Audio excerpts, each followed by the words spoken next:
आ चुका है। एक तो मेरा पहला प्रश्न ये है कि इंडोर और आउटडोर पेशेंट 2024 में और 2025 में 2024 की इंडोर आउटडोर पेशेंट की संख्या क्या है और 2025 की दिसंबर तक की आउटडोर की संख्या क्या है। एक तो मेरा प्रश्न ये है। दूसरा मेरा ये है कि 2024 में आपने 1725.84 करोड़ रुपए आपने क्वेश्चन आवर में कम से कम इतना तो यार सदस्यों से बार बार निवेदन करता हूँ, क्वेश्चन आवर में अपनी सीट पर बैठ जाओ, उसके बाद आप जरूर। हाँ, प्रश्न तो पूछ रहा हूँ। पूछो, आप तो पूछो, मैं उनको कह रहा था आपको खर्च किया और फिर 25 में आपने 1656 करोड़ रुपया आपने खर्च किया। तो संख्या 24 में क्या थी मरीजों की, इंडोर की, आउटडोर की, और 25 में आउटडोर इंडोर मरीजों की संख्या क्या थी? माननीय मंत्री जी। माननीय अध्यक्ष महोदय, मेरे पास जो फिगर्स हैं जो मुख्यमंत्री निशुल्क दवा वितरण योजना के, उसके 2023 में 1572 करोड़ रुपए व्यय किए गए और 2024 में 1725 और 2025 में 1656। मेरे पास जो है इंडोर और आउटडोर पेशेंट्स की मेरे पास सूची मेरे पास यहाँ नहीं है, क्वेश्चन में नहीं पूछा गया था। मैं माननीय सदस्यों को ये सूची लाके दे दूंगा। जो खर्चा हुआ है निशुल्क दवाई योजना का, उसका मैंने तीनों सालों का आपको विवरण दे दिया है।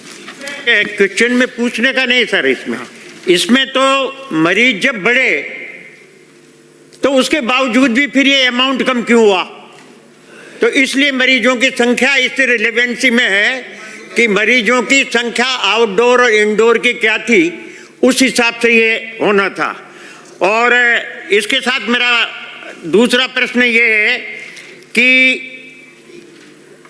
आरजीएचएस के तहत जो मेडिसिन से जो दी जाती है, उसमें किन किन फर्मों में कितना कितना पैसा आप में बकाया है और किन कारणों से आरटीजीएस के तहत जगह जगह पर ये उन लोगों को जो पात्र लोग हैं उनको दवाई क्यों नहीं मिल रही है?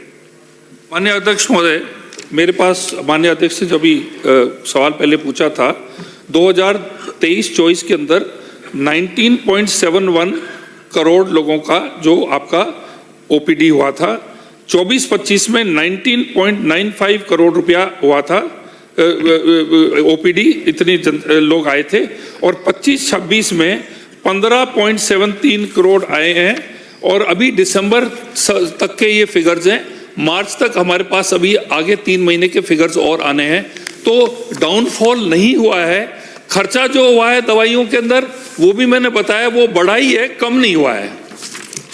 दो हो गए आपके जो इसमें जो आपने बताया वो तो उससे ज्यादा पेशेंट आए तो फिर खर्चा कम क्यों हुआ? पेशेंट ज्यादा आए तो खर्चा कम क्यों हुआ?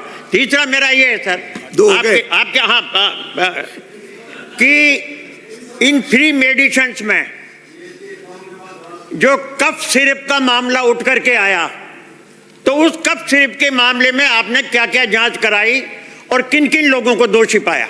ब्राजो, एक बार आप दोबारा रिपीट कर देंगे? कफ सिरप के मामले में जो इशू बना, जहां मरीज मरे उनका कफ सिरप के पीने से, तो कफ सिरप की जांच आपने कहां कहां कराई और किन किन लोगों को दोषी पाया और आपने क्या कार्रवाई?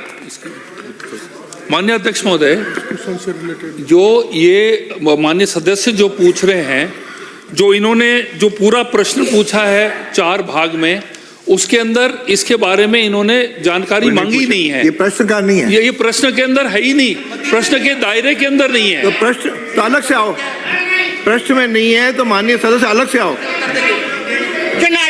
फ्री मेडिसिन आई, जो फ्री दवाइयां खरीदी और उस दवाई में